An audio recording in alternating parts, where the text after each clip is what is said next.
Good evening, everyone. It's a great pleasure to have Sandra and Jean-Pierre with us. To have the opportunity to make this event with their schedule and also with our lecture series. Also, welcome to the people who are in the Zoom link or will be watching this into the recording. It's also a pleasure to have Professor Roberto Viola Ochoa to present and introduce the lectures. Thank you. Okay, thank you.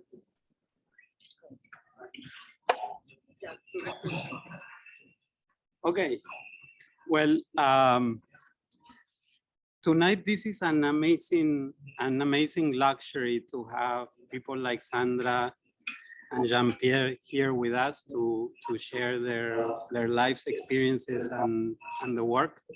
So I hope you take advantage of that. Just a few notes. They run an office together that is called Barclay and Crousse, if I pronounce it correctly. And they are based in Lima or in Peru, although they do work in France in association with another Parisian firm that is called Atelier Nord Sud. My French is rough, but okay. Along with their practice, professional practice, they've had a very active academic practice as well. They've taught in many institutions like the Pontificia Universidad Católica in Peru, Paris Belleville, University of Virginia, Yale University, and currently they are at Harvard, just to name a few. They have been the subject of multiple publications and exhibitions. The 16th Venice Biennale in 2018 is probably one of the most recent ones. It's also worth noting that they have received numerous prestigious awards, amongst which we can mention the Oscar Niemeyer Award in 2016 for the Place of Memory, and the Miss Crown Hall America's Prize in 2018 for Edificio A. Okay. As you know, you probably heard many of your faculty tell you that it's important to travel, that it's important to see things, right? And that the memory that you develop in a way have a funny way to become part of your projects, right? And I think in that light, I find it interesting to potentially look at their biography, because they've taken a very interesting scenic route to get to where they are today. And I think it's an important part of their work, how they got here, right? So first thing is that they're both children of architects, of father architects. So this means that they spend most of their lives in architecture studios, surrounded by drawings and models, surrounded by people talking about architecture, going to construction sites, living in houses that were designed by their parents. I don't know in your case, but in your case, I know for a fact. So obviously these shape them, right, in some ways. The second interesting condition is the fact that their families used to enjoy taking road trips around Peru. And this exposed them to the beautiful landscapes and the conditions in which they're working on today at a very early age. So they started to develop this connection with the country from very young age, right? The second aspect is their education. They both started studying architecture in Lima, in the URP. Is that the Ricardo Palma University, under the guidance of Juvenal Barraco, who is one of the most relevant architects and educators in Peru. And with him, they learned what being an architect meant, right? As a way of living. Then a few years later, after completion of their degree, they decided to migrate to Europe, and Sandra studied in Paris, Belleville, and Jean-Pierre in the Politecnico di Milano. And the experience in France also allow them to collaborate with or be under the guidance of another notable architect, Henry, or sometimes it's Henry, I don't know the exact name, Siriani, which in a way taught them the methodology of making architecture, and it inculcated in them the beauty of, or the importance of learning to observe and to appreciate the basic things about space, material, light, shadows. And so. In France, they also collaborated with Laurent Baudouin, and they won a competition for and again, I'm not a French speaker, so Marot Museum in Le Havre. Is that right? And then they won that competition, and that kept them busy and entertained for a few years. So when you see these two stages, the early stages in Peru and the later stages in Europe, gave them two sides of the early stages. They developed the sensibility and the understanding of the country where they were from. When they migrated to Europe, they took distance and they began to look at their own country with a different set of eyes, right? So in 2006, after, I believe, 15 years or so in Paris, they relocated to Peru. I heard Sandra said that I'm gonna try to translate because in Spanish it's not the same, but the peaceful horizontal of the Pacific horizon is a powerful force that is hard to get away from. And when they they relocated back to Peru, they started their practice. In their projects, you're going to see very precise readings of geography, of culture, of basic technologies, and all of these ingredients that shape the sites in which they intervene. And this rigorous process of observation, mostly through drawings, manifests in a beautiful synthesis that choreographs these relationships between very intimate interior conditions and very vast exterior landscapes. Always with simple materials, with simple technology, with limited resources, light and shadows, right? The approach to each project is very specific, but at the same time, when you look at all the work together, it's part of one continuum in which they are asking always trying to find the right question, right? And then on a personal note, I will say that they are my kind of people in the sense that they've managed to completely delete boundaries between personal, professional, and academic life, and they've managed to do this beautiful melange of all of these things. So please help me welcome them to our school. I think you will love their lecture. And I told them that I hope that at the end of the lecture, you get to hear some of the more interesting personal anecdotes of drawing Ronchamp or other meetings with architects responsible for the museum in Le Havre, for instance, which I believe would be an interesting story to hear, right? Thank you so much.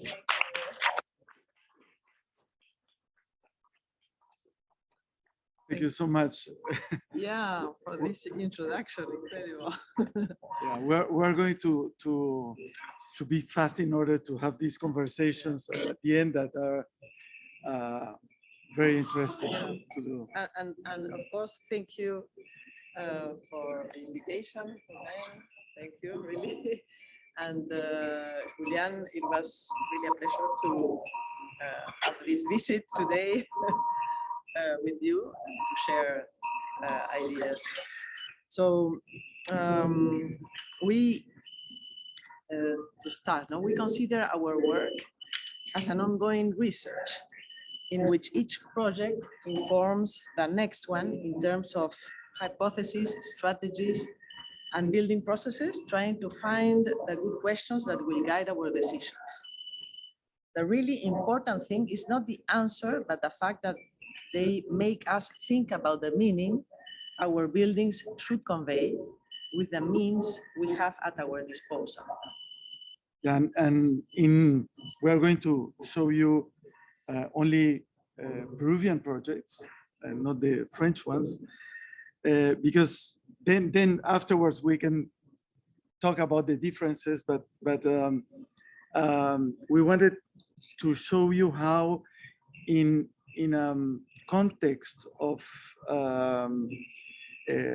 scarcity of technological and economical resources, how can we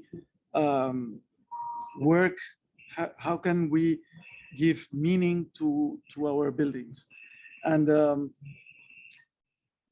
we learned, coming back to Peru in 2008, we learned from the cooks, from the chefs, the Peruvian chefs that were transforming Peruvian gastronomy, on how working with local ingredients can produce a richness, even in a context of scarcity. So we all also work with the ingredients, and those are culture, territory, climate, place, the brief that is given us, and the technology that is available on place. No? And each project, these ingredients are combined differently, no? In order to define the essential elements of architecture, which are space, time, light, and matter. So we see culture. Yeah.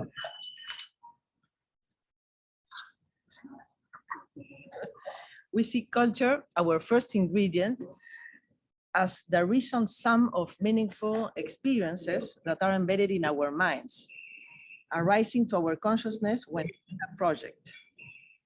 Our long stay in Europe as young architects, like 16 years, we spent 16 years in France, and a patient search through drawing helped us create a personal visual culture from experiences, the actual buildings, and not just from the images, of course. And the research by the doing is, of course, nourishing our own culture.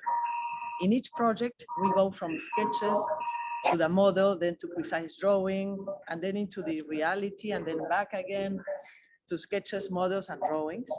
It's a circular dynamic between mind, hand, and matter. And this patient search structures the relationship between our projects. The different needs and aspirations from the clients, the nature and scales of the program, the singularity of geographies, climate, and places are essential to an approach that seeks to blur the boundaries between the vast territorial scale and the small detail of an architectural element. Our build projects, shown here, all at the same scale, cover a large span of different programs, dimensions, locations, and time, but are all related by this common approach. So we are increasingly asking ourselves if nature, territory, landscape, and architecture can be seen as interdependent and with the same value.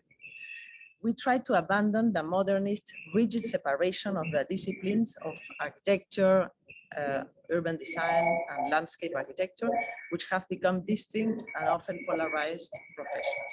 So understanding territory, that is one of our ingredients, is key to our work. So we'll go to a famous section that was drawn by Alexander von Humboldt that was, in fact, the first European to understand the Andes region, where modern Ecuador and Peru are located. And he realized that is the section and not the plan, the only way to understand the Andes region.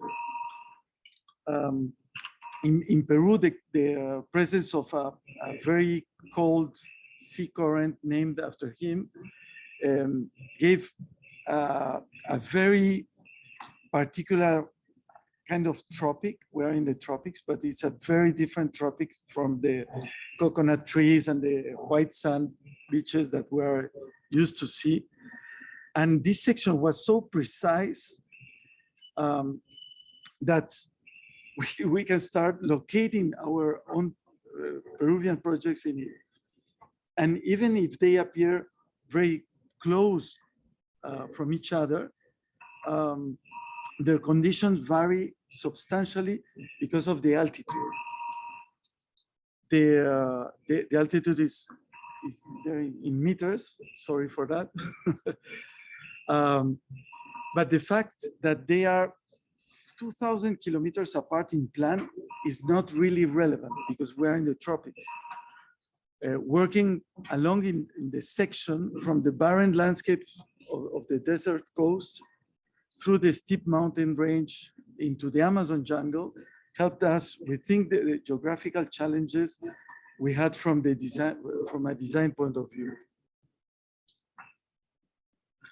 So the vertical landscape of the Andes was transformed for centuries to make it inhabitable.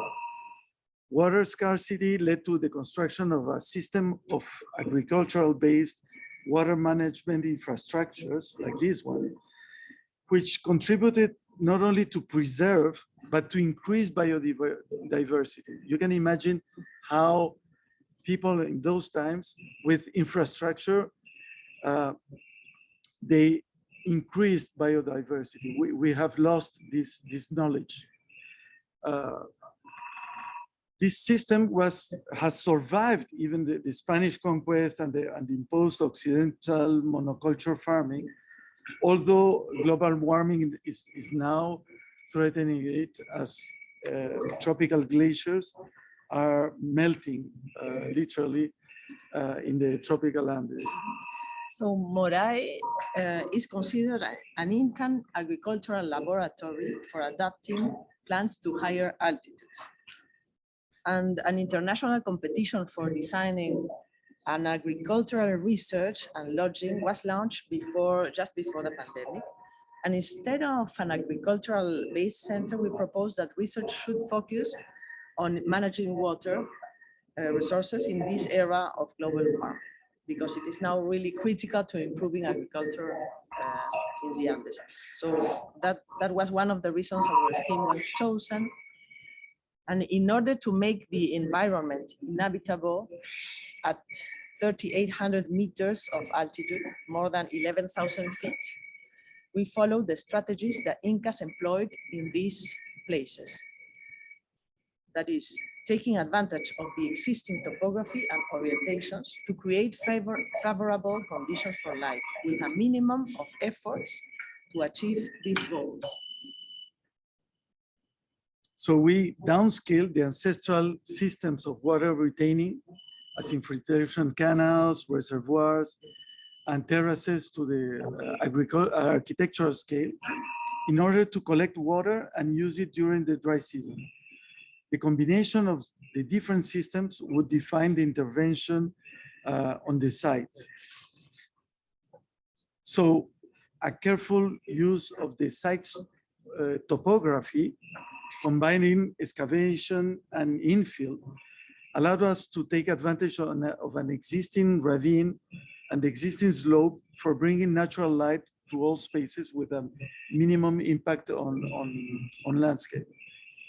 The building is conceived as an inhabitable infrastructure, as most of pre-Columbian intervention that served for both living and domesticating this harsh landscape. And in this aerial view, looking towards Moray, we can see that the existing ravine receives the logistics of the Water Management Research Center, and the protected platforms and its gardens provide the needed intimacy to the guest rooms and study rooms, and the laboratories have a view over the existing ravine. And looking from Moray, the subtle earth movement is almost invisible from the archaeological site. All the living spaces turn around the main water reservoir, which is nourished by infiltration canals. Landscape around will change with seasons and the reservoir being depleted during the dry season. And the sleeping spaces are protected from the chilly wind by a sunken garden, creating a microclimate where highland vegetation can grow. And some years before this project in Moray, we were called to do a master subdivision plan in the sacred valley of Cusco that was not far from Moray. And again, taking advantage of the craftsmanship that still exists to build these infrastructures, we proposed to deal with topography using the traditional terraces, which would also materialize the required allotment. And the site, by doing this, begins to resonate with the landscape that humans have transformed for centuries, dividing the plots by terraces instead of the walls that were required in the brief. And some few years later, we built a house here. Mountains are so powerful that we felt the house could not refer to local architecture, but to geography. The challenge was to converge the vastness of the territory with the intimacy of the living spaces. The house is in the continuity of landscape. Following Humboldt, we will draw a section as a way to understand the project. We start drawing the sacred mountains of Pitusiray. Down in the valley, the natural slope is modified in platforms and terraces to create space for living. A pitch roof and a gutter frame the mountain and create the place for intimacy by defining a courtyard. Sun from the east warms the house in the morning, while setting sun hits the stone cladding of the roof and diffuses heat at night. In order to make the vastness intelligible, ancient Peruvians shaped rocks as a gift to sacred mountains, downscaling their shape to domestic dimensions. Using the same strategy, we wanted our project to relate human scale and to the unmeasurable. By referring to geography instead of historical architecture, the house can relate to this site in a more meaningful way, seeking for design principles instead of historical forms. The house was built with the available technology and craftsmanship, and as we did previously with the terraces. The entry porch frames the sacred mountains. It marks the threshold between the open space of the valley and a domestic courtyard. The threshold itself constitutes the living spaces.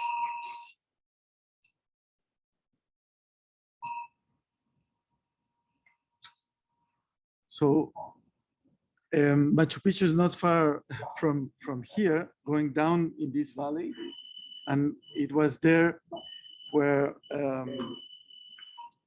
there was an architectural competition organized for creating the new entrance to the archaeological site. And Machu Picchu is was in fact in Inca's times the gateway to the Amazon region.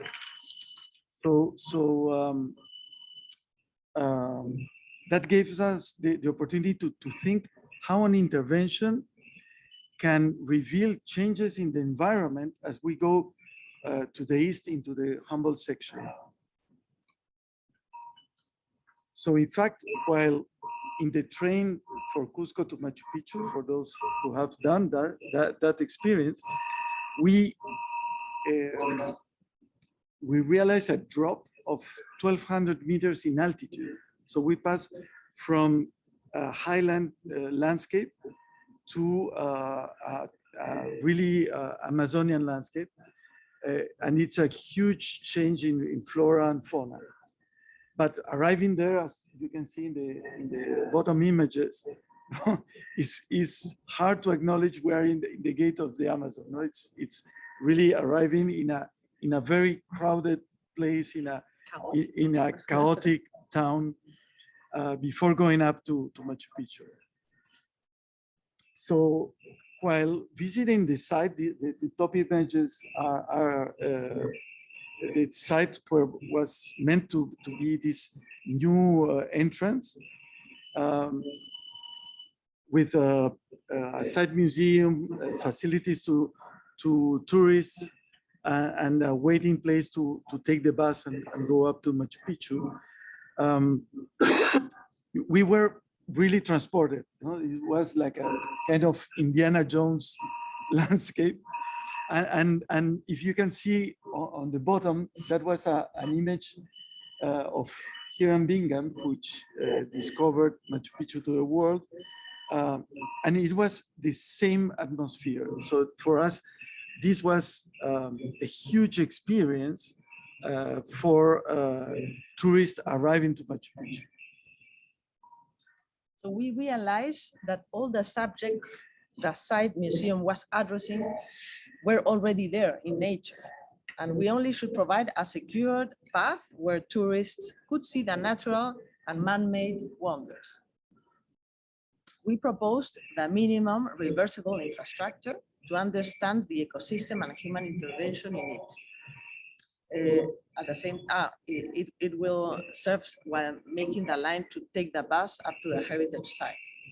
And of course, the authorities were expecting a representative building in the traditional terms, so we lost the competition by far. And from here we crossed to the other side of the section, the Humboldt section. We're going from the Atlantic Basin to the Pacific Basin and the Pacific Coast. This is our tropics in the Pacific Coast, and it was there where also the artist Richard Long walked a line in the desert in the 1970s, and he did it as a way to mark, as he was describing this land art piece, to mark a layer built upon thousands of other geographic and cultural layers, and humans here did that for centuries. So, for instance, not far away, the Paracas people that live in this desert 2,000 years ago started to leave traces in the desert, followed by their successors, the Nazca. And recent studies show that these lines were in fact ritual paths that they walked, no, to as deities for water when this land was drying up. So there was a climate change also at that time, 2,000 years ago. And the people who walk these lines are no longer with us, but they are the traces of the act of walking. It remains the presence of their absence. And we realize that memory really plays an important role even in the desert. And not far from there, the original Paracas site museum was destroyed by a strong earthquake in 2007, and the European Union financed its reconstruction and launched an architectural competition the following year. We had a meager budget and a sublime landscape as our main ingredients for the project. And we decided to keep the memory of the previous museum by building in the exact same location, respecting the overall volume and geometry, and in addition, avoid archaeological surveys that were mandatory if we built elsewhere in that site. So for us, it was about an attempt to introduce landscape logics into architecture. So seen from the archaeological burial site, the museum modifies landscape and at the same time depends on it, as would a rock or a trace in the desert. A porch announces the entrance to the enclosure, acting as a threshold between the vastness of the desert and the open air inner circulation. In a climate where rain is inexistent, the different programs can be related among them by this contained exterior space. The single-story building has a quite simple plan with a technical level on top of it, that you see it right. And in section, the first element we defined is this enclosure for downscaling the vastness of the desert landscape. Then an horizontal roof is conceived as a fifth facade, as an element that can protect us from the sun and the strong winds of this region. Finally, a series of low-tech environmental devices find their place beneath the roof and help define the exhibition spaces. And these low-tech environmental devices help us control natural light and ventilation. Actually, the museum works without artificial light, and more technological equipment will be possible to install in these technical spaces in the future, if needed. And they also help define the exhibition spaces and organize the museographical sequence in a continuous and fluid space. And they are also structural elements. And when reaching the southern facade, they become windows framing the burial pits. The exterior is finished with the same polished ceramic technique for finishing the pre-Columbian bases. We scale to the size of the building. We use a natural reddish puzzolanic cement, hand polished, as if it was a huge ancient base. And it was the cheapest way to finish the building and stay within the budget. The desert vastness is a challenge for architecture, mostly when dealing with domestic programs. As the series of houses we designed in this cove, halfway from Paracas to Lima.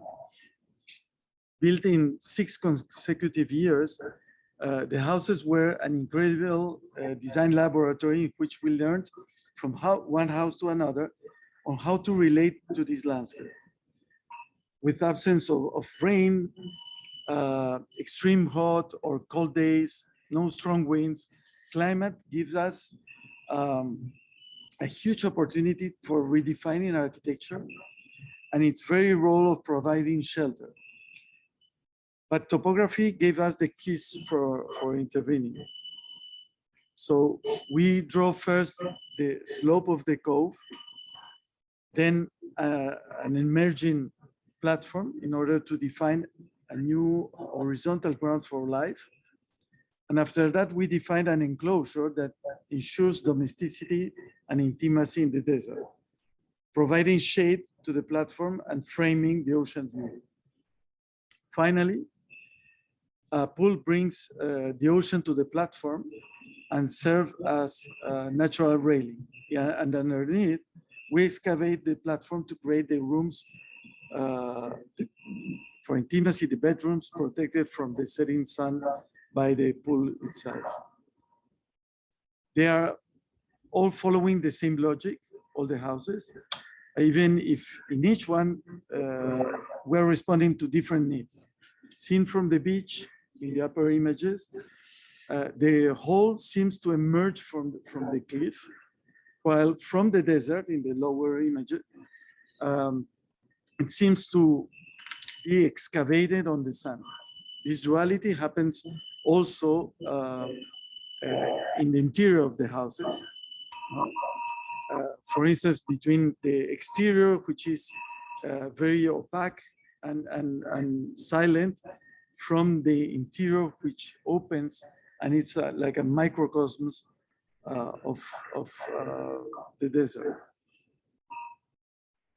And another duality happens between the entrance floor, in the top image, and underneath these pools, where the intimate spaces are located. So in the upper floor, the entrance floor is all open, all on the exterior space. And all the findings we did while designing these houses were very useful when we got to face with a much bigger project in Lima.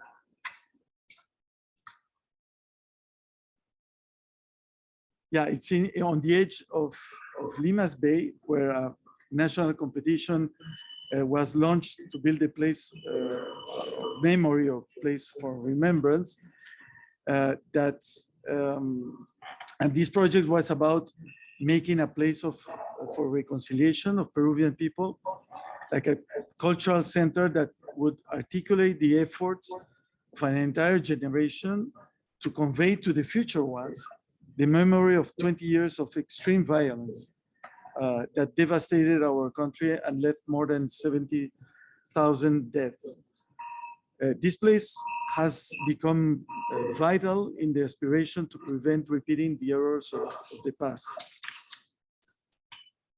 As a starting point, the building couldn't relate for us. They couldn't relate with the memory of violence, as architecture is meant to dignify people.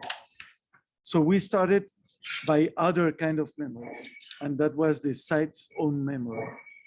It was site was a residual area left by the destruction of one of these successions of ravines and cliffs that characterized the Bay of Lima when a roadway was created to go down to the beaches. And our intervention would reveal layers of memory and significance by creating this like addition to a pre-existence that follow the topographical logic. So the building merges with the site as if it was an artificial cliff. And in that way, our addition would relate to the memory not only by its programmatic content, but also by the memory of Lima's landscape that you can see there. The building closed a sequence of cliffs and ravines that is long more than 7 miles and characterizes the Bay of Lima.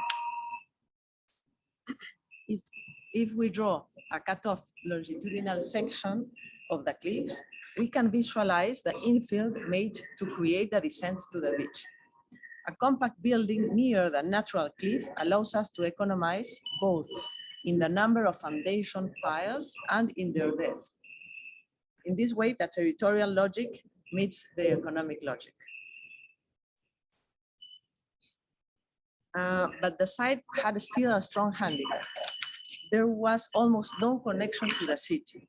We decided to transform this major problem into a design opportunity by creating a narrow passage connecting the city to the site. By doing that, we introduced time in the way we approach the building. So the visitor can take the time to distance himself from the city and leave daily preoccupations behind. As we walk, we get into a gap created between the cliff and the building. At the bottom of this newly created ravine, there is a marked physical consciousness, a kind of intensified presence. And we are no more in an urban setting, nor in a natural landscape. We are ready for an exhibit which is not easy to see. And on the other side of the artificial cliff, we defined a platform that looks over the sea that was conceived as a public space for reconciliation. And the experience of space through time is essential while we walk through the building. So the different exhibition spaces are accessible or connected by through a series of ramps, climbing from the bottom of the ravine up to the rooftop, where visitors go back to the city. So that was very important for us because in this place, we didn't want the hall and gift shop to be the place where people getting in and getting out are meeting, but the meeting point between those getting in and getting out is the city itself. And the ramps helps to slow down and separate the path of the eyes from the path of the feet. That is very important. All ancient cultures have used ramps. Also the modern movement embrace them because it's a wonderful device to climb vertically. So by doing that, the experience of space and time is enhanced. And the other thing important for us was the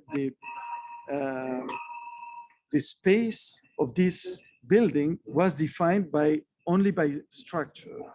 There were no layers surrounding the building, no? Because this is an image of the complete building before the collection came in. And finally, we only discovered the horizon at the rooftop when we finished at the end of the exhibition. And from here, visitors get back to the city. We had only $4 million to do this building, guiding our choices on the available technology. Craftsmanship and limited resources are what we had at our disposal, so it made sense to combine them, making the handmade imperfection our ally. We didn't use a crane and employ more labor, which in our countries is still not more expensive. In this context, the design process does not finish with the construction drawings. That's a big difference. But it's the act of building is also an act of design, of creation, and also an act of memory. The artisanal formwork assembled by hand using all wooden planks, the cobblestone pavement from the cliff itself, and the traces of handcrafting are the evidence of human labor and become the visible memory of human intervention. So the workers' hands were stamped in the entrance as a tribute, literally, to the hands that built this place. And let's see now how the building becomes alive.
This has been very controversial for Peruvian society because it not only tried to explain the violence in the 1990s and 2000, but also speaks about corruption. So that's why every 5 years the government tried to shut down this building.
We are going now to a more urban setting.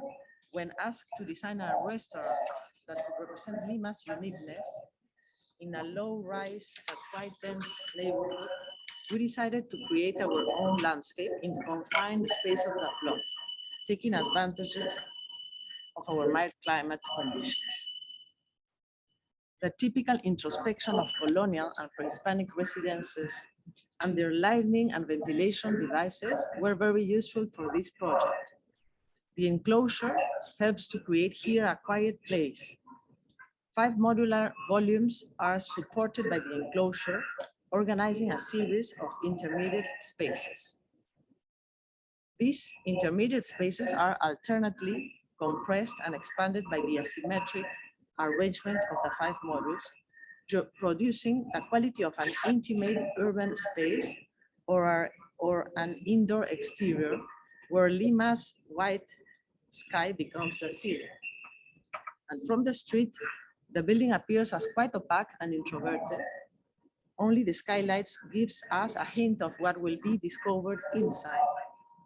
And once inside, each module defines a precise space with a precise function, but at the same time opens up and merges with a continuous open exterior space.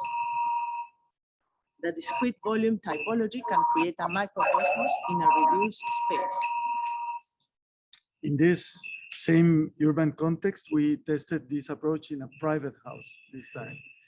And again, a landscape is created in the confined space of the plot with the back neighbor at left and the street at right.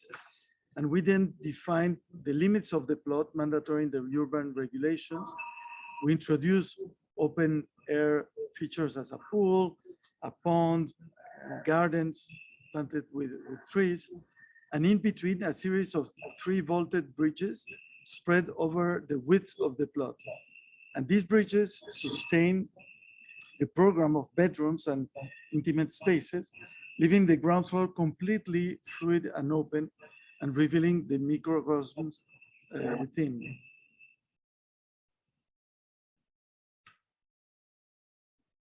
In the same place in the section, 1,200 kilometers south, an architectural competition was organized to build the Moquegua region government headquarters, and it's not far from the Chilean border at the gate of the Atacama Desert. The region headquarters is located in a cultural and commercial neighborhood between the city and the mountains. A new high ground is created by a plinth that contains services and archives. A compact structure gives place to a public square in continuity with an atrium. The atrium frames the views of the city and the landscape. On top, different buildings are separated by narrow courtyards, allowing cross ventilation and direct sunlight control. The narrow outdoor gaps help prevent the strong solar radiation from heating the interiors while ensuring natural ventilation to the offices. A circular blind perimeter prevents the rising and setting sun to get inside. Both the buildings and the courtyards are connected by a big central outdoor covered space. In a similar way from the place of remembrance, we proposed a compact volume and created a public space that wasn't asked in the competition brief as a gift to the city. And we used precast concrete panels as permanent shutters for pouring beams and bearing walls. And the local cement plant was asked to produce only 2 colors. But again, imperfection as an ally allowed us that they were incapable to produce only exact 2 colors. So we had a large variety of tones, which was, of course, a gift for us, producing a rich nuance. And a shaded exterior public atrium marks the entrance to the complex, where citizens also can enjoy shade and freshness. And then we get inside the building that is still an open outdoor space covered by a metallic structure that allows warm air to get out and ensure natural ventilation to all spaces. The lateral courtyards that you see right are directly linked to this central space like this one. And they frame the landscape, the city, etc. The offices are lighted from these courtyards, and we are going to see again a video that can help us understand the atmosphere we are creating with these spaces.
We go from here 2,000 kilometers north to end our journey through the Humboldt section. In the city of Piura, only 4 degrees south from the equator, the local university needed more space for welcoming a new student population from low-income rural backgrounds, being able to pursue their educations thanks to our government scholarship. And new facilities of generic classrooms and faculty offices were needed. Their aspiration was to take this opportunity to improve teaching infrastructure and gave us the opportunity to go beyond a standard response to this need. When the university was founded 50 years ago, it looked like the top image. So it's kind of savanna in the north of Peru. But the 1983 Niño phenomenon brought heavy rains to the desert, and the authorities grasped this as an opportunity. It was an opportunity to plant carob trees. So the campus construction would continue by planting trees instead of buildings. So these visions took the university to look as it's today in the bottom image. The decision of developing a campus by creating shade in the harshness of the sun and the extreme dry heat of the savanna was, of course, a big inspiration for us. So our first question was about how should be a place for learning here, in this tropical dry forest, almost in the equatorial line, where people chase shadows under the trees to move from one place to another with an extremely strong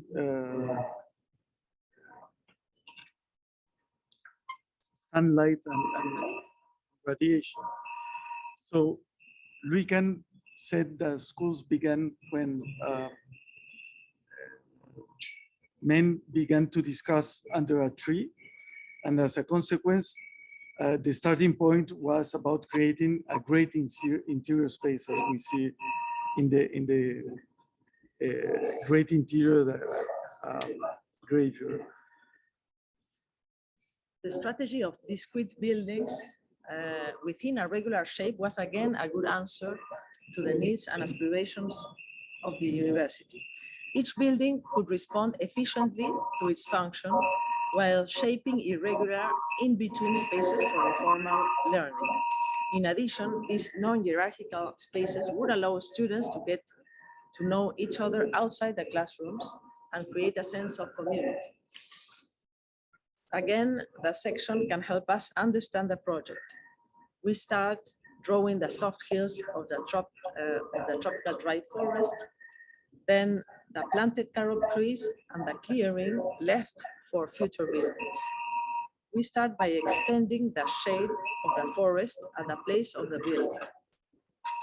A single horizontal line is created to define a shaded space capable of creating good conditions for learning. And then the program grows as in La Tourette, from the rooftop down to the ground. The result is a series of buildings which are less important than the spaces left in between them, where informal learning and gathering spaces find their place.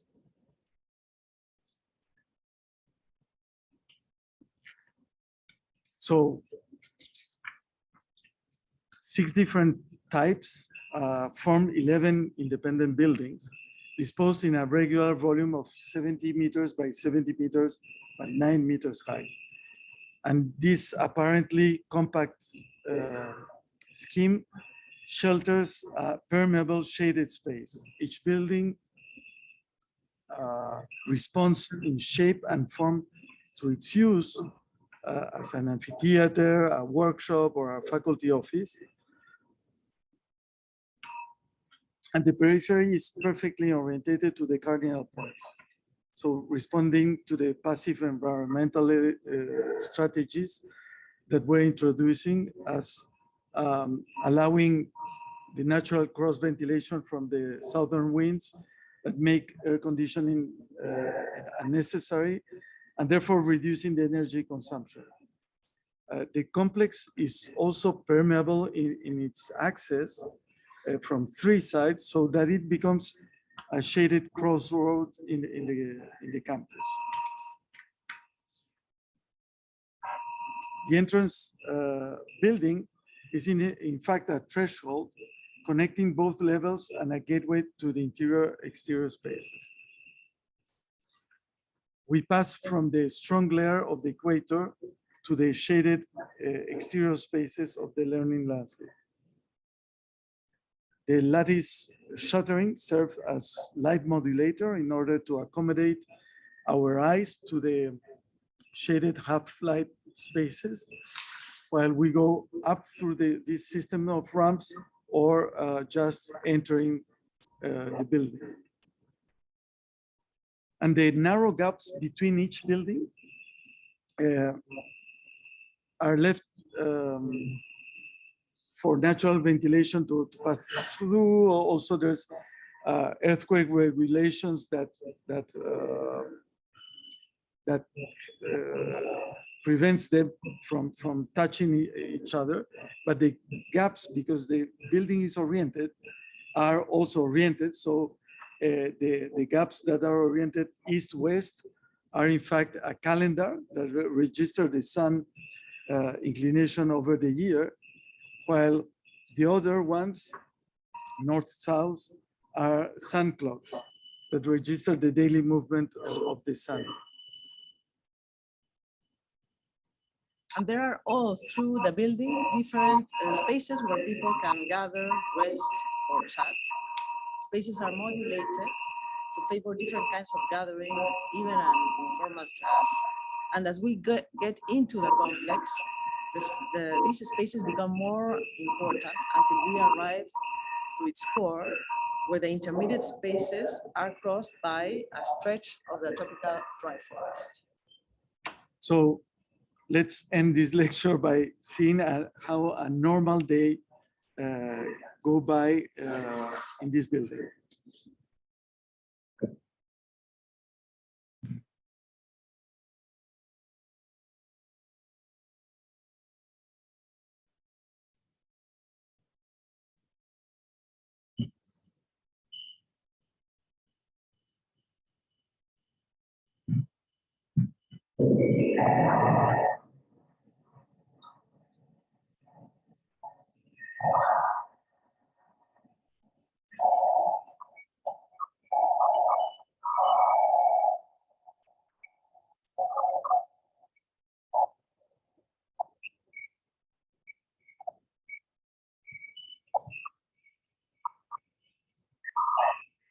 It was really arriving late. There were 2 cameras.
Thank you. Thank you.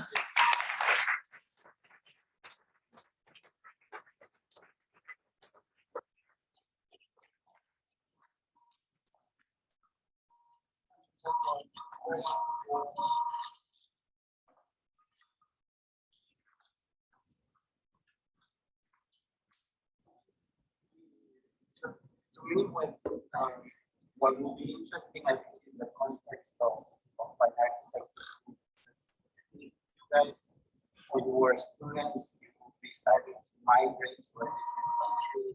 I'm not quite sure. I know your complex campus is called it's called French. You know, you get an opportunity to go overseas, and without thinking much, you just go, right? And how that sort of action of migrating, how do you change, like again, from the perspective of your own countries, or how it is done. But I think it would be interesting to speak about that experience. Yeah. Decided to go and reduce the fear. And then how to change the last session. That one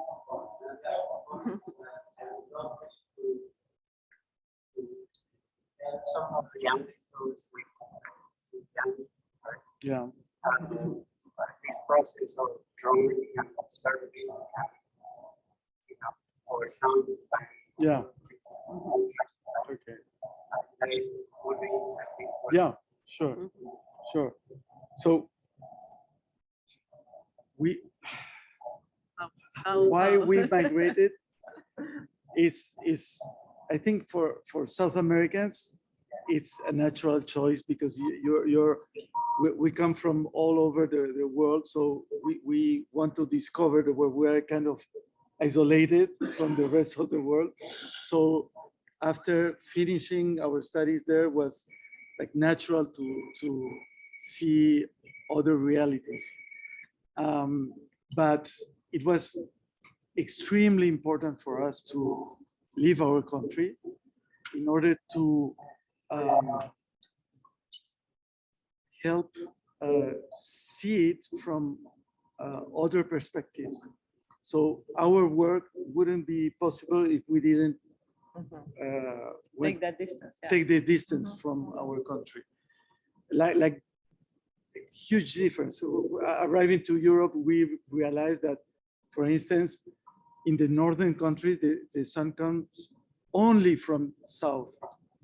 Okay, and we are in a tropical country, so sun comes from the north and the south, depending if it's summer or winter. So the light is different, white light, there was no rain. For instance, one thing that struck us as Limeans was that there were weather forecasts in the news. It's true, we don't have weather forecasts, because climate is always the same. So and you should stay until the weather forecast to know the day after what if you were bringing an umbrella or whatever. Yeah, and then while doing projects, there was also this preoccupation to protect from these natural elements like rain, cold, or hot, or wind, and that was like real new for us. So little by little, because that's difficult to control thermal the temperatures and all of that, and little by little we start really appreciating our mild climate each time more. No? And the first project we had to do in Peru, we were still living in France, leading with all these really essential things, and we were working with this incredible climate and asking ourselves if what does it means to work in this desert with these conditions, the relation to the landscape, also the building processes. Building processes, and the available handcraft, but also these these new possibilities, and we were just really appreciating them.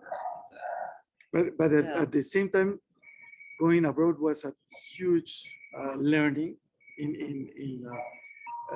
We were trained like to design volumes. We're not trained to design spaces, and that's what we learned in France, with this big modern movement tradition, and so working with Siriani, we learned how important it is to see, to observe, not just watch, but observe. So that was one of when I arrived, Sandra was not there yet. I worked like for 4 months, all the day long, all the days, without any Sunday free, because we were doing a lot of competitions.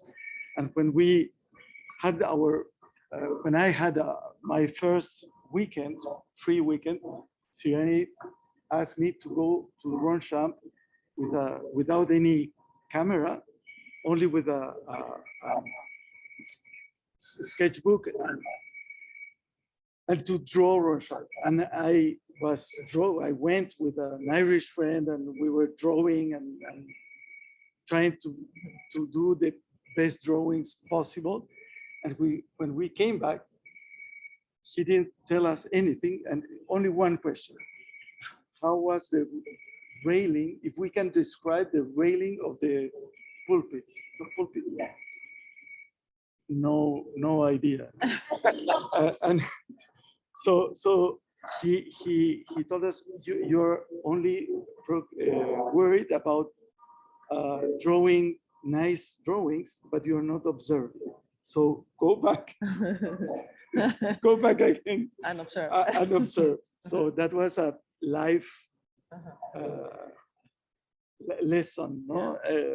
And also we when we studied in Peru, in Ricardo Palma, we didn't have access to real books, real images. We had access to photocopies where the images were black and white, but there were almost, you can't see There were no anything grays. because there, yeah, it was really. So when we arrived to Europe, really you felt that you were like kind of ignorant in relation to the references, and we have really little books, no, and little access to books and to review. So we also decide that each little free time we will do a trip to experience architecture, and we start drawing. And then you realize that you are drawing always the same, like the same themes that you are interested in. So platforms, Yeah. for example, we were fascinated with platforms in ancient architecture or traditionals or modern or whatever. But you start That to know yourself yeah. through the drawings, yeah, through identifying the the things you're drawing. yeah, identifying the interests. Yeah. But of course, after were totally elements that we incorporated in our own projects. It was like very important for us that time. And in Europe also, it was so easy to move. The distances are so really little. So we take advantage of it. There may be another big moment that we cherish now more than ever was our first building in France that we didn't show. That was the remodeling of what was the first house of culture by André Malraux, which was a philosopher who was the Minister of Culture. And this building was made in the late 50s. And it was kind of the first high-tech building of aluminum, glass, and steel in France. So we were doing this competition with another couple of French architects. And we realized we had to transform it into a museum, Beaux-Arts Museum. We realized that the author of the original building, the architect, was still alive, and he wasn't invited in the jury. So we decided to go and see him. He was very old. He was like 95 years old. And in order to ask him what was he thinking about our project. And after the first day, he was like not interesting. He was retired from 30 years ago. And the next day he called us saying that he couldn't sleep. He had to see us. To see us. So we arrived and he said to us that we were destroying his building. Yeah. So we that we didn't understood anything of the original building, of the ideas and concepts of the original building. And we were trying to impose our own architecture. Yeah, like trying to be smarter than him. Yeah. So he told us that we should go further on his own ideas, on the own ideas of the building. And it was not about respecting him as an architect, but respecting the building. So that was like an incredible lesson. Yeah, because from that moment on, even between us four, we were four architects, we were not anymore competing between us or trying to impose a personal idea, a personal obsession, but was about what will be the best for the building, the best for the ideas. Working of the for the building, building. yeah, all time. And yes. we won. And yes. we won. Yes. No, totally. It was, and also it helped us a lot, that experience to work after between the two of us. We are always like working for the project, not trying to to think that one of us is having the best idea. Or no, just concentrating, focusing on what is the best for the place. If there's a persistence, how can we work with this persistence the best We're way? talking too much. There are no questions. Yes, sorry. I just wanted to ask, because I also am married to an architect, and we have certain personalities that fit certain responsibilities. And it's interesting to know how you sort of divide your work between you. Is one big picture, the other one is detail, or do you mix up? We try not to divide it. So what we developed, but it's not a rule, is that when a commission arrives or we are thinking about a project, we are constantly discussing between each other to find this meaning of the building, what the building should be, without any drawing. So we discuss until we agree on certain fields of action, and then we start drawing, making models, and we don't do the same things. If I'm drawing, Sandra is making a model, and then we compare, to find whether the drawings or the models are following these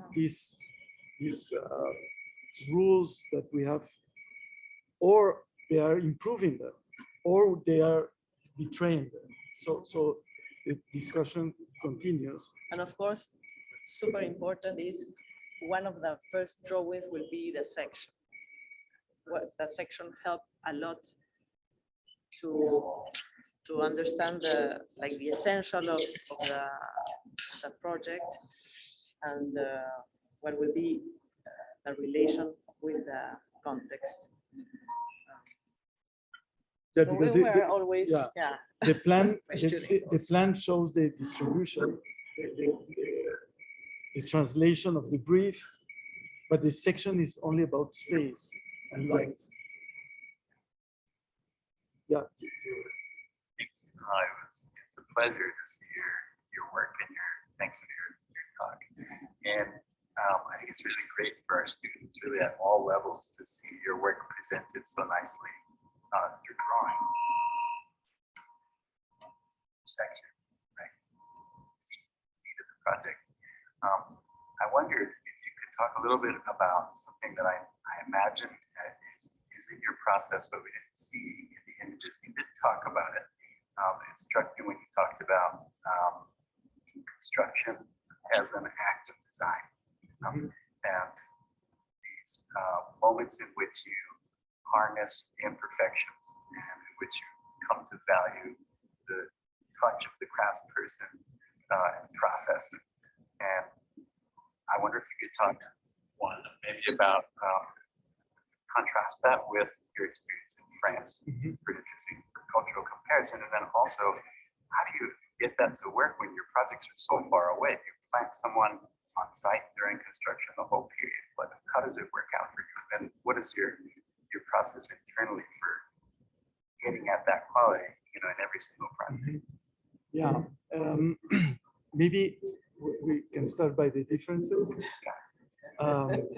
So what we in France, and I imagine also here, because there are both developed countries, is more between developed countries and developing countries, the differences. So in France, first of all, construction is in the hands of insurance companies, not builders now. So it's very difficult to do things that are not related to money, to insurance, and to responsibilities. So that marks a huge difference, because you have to define everything in the drawings in and drawings and in, in text the, also. in the execution plans Yeah. and in the In mem- memoir, yeah, etc. yes, yeah. So, and if and then for the errors you have your own insurance. So, and the builders are there not for building well, but for earning money. So it's really tough. While in countries like Peru, it's the problems are the advantages. So we have to. It's a very unstructured society with a lot of flaws, where you have to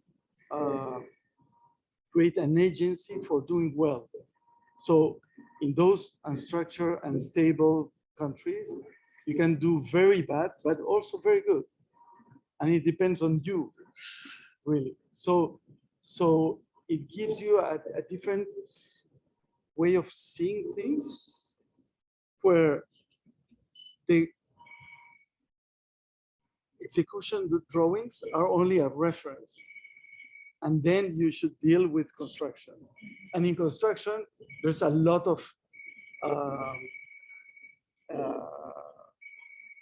improvisation, problems, etc., etc.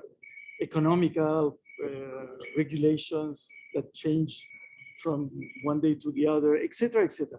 So that gives you an open window to continue design through the construction process, and to engage with builders, with contractors, with handcrafts that are, if you are building with their knowledge, you build very well. Not perfect, but well. And they will be really willing to do a good construction.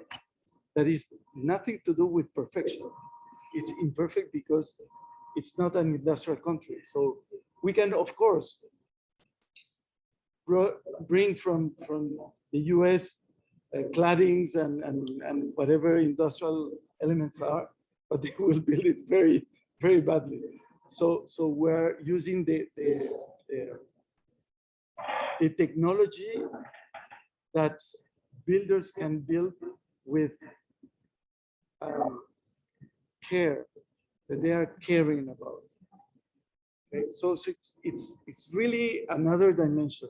And we are always seeking to have a really good relation with the contractor, of course, also with the builders, with the people that are on site, but with the contractor also, because it has a lot of communication, like daily communication. So even if the projects are distance and in communications, we find that there is something because they send us images or something, we can easily go there and or we regularly went also to the sites, but if there is something that is they don't know, it's easy for them to ask us if they have a doubt, no? Because this constant communication, and so I think that that's very important. And then when we are changing things, also this good relation with the contractor helps a lot, because it's like we together as a team, we have to again work for the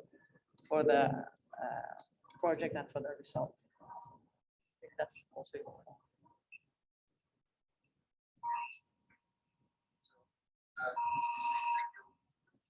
Sandra, thank you. I'm here to offer a couple of thoughts connected to presented to us. First, it's extremely moving to see the care and affection to put into the work and telling the story about how things come to be. And I was just very moved by your anecdote of the listening to the old architect of that particular building. Obviously, my own, significant, thinker, culture, minister of culture. I think was also friends with French philosopher Emmanuel Levinas, who was the father of 20th century ethics. Share with some of our students the concept that he brought to many other concepts. He suggests that society is the miracle of moving out of oneself. And at some level, listening to that and understanding that the project was no longer about you, but it was about the project, brought something very powerful, which exudes and is visible in every single detail of your work. Yes, you create this. Yes, you think about life. Yes, you think about this. So, scale, it's about habitation, it's about something beyond the architects. I think it's very important to see throughout the work. But then also the anecdote about Syrianis, telling you go back to the ocean, look at that. That observation can also be seen throughout your work, from the amazing restaurants that creates that almost like a magical place, to nourish, to the lines of Nazca that I'm sure are connected to the way that you saw and you envisioned the topography of that particular project, kind of like the water collection. So that observation I go to it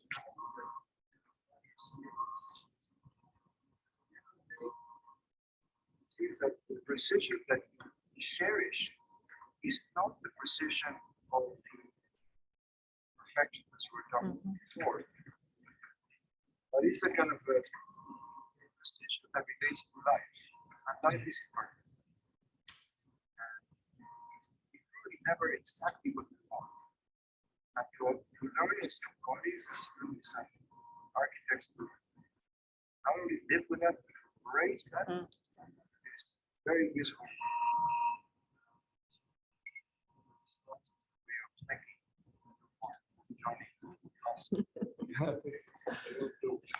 Say something about that, please. I was thinking when you were, and it's part of the answers. It's the role of structure into our building. So, and again with the big problems that we face in developing countries, which is instability, instability of the governments, of the economic conditions. So we're dealing with instability, and this instability, we have to.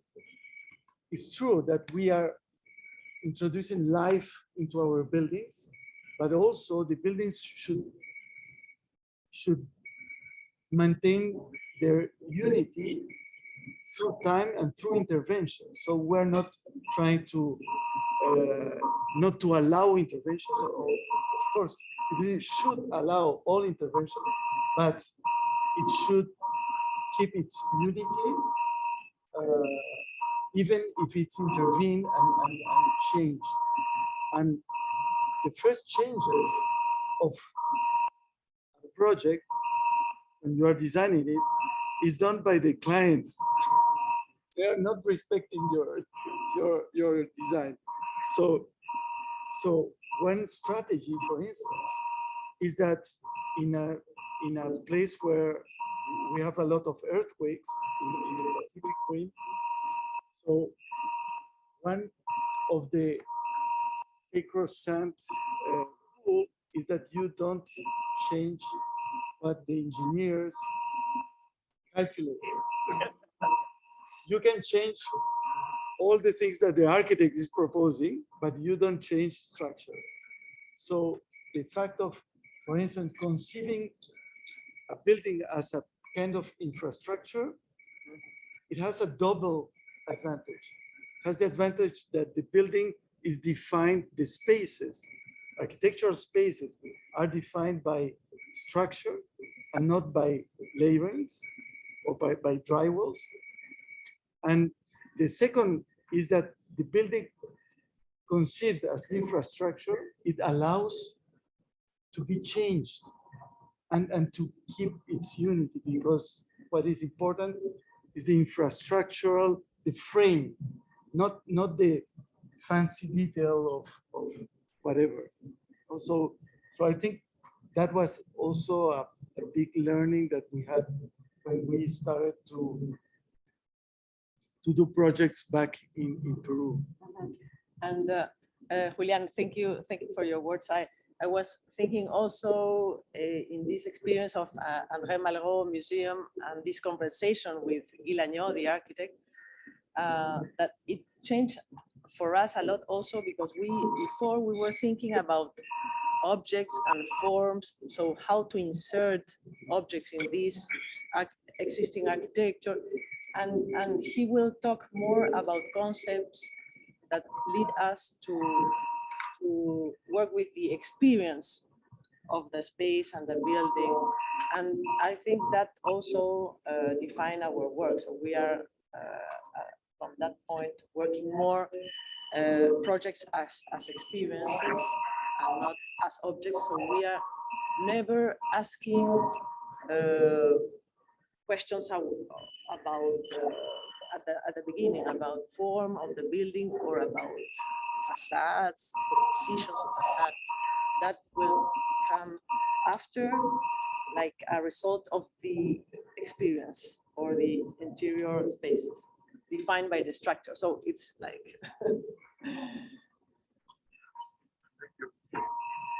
no.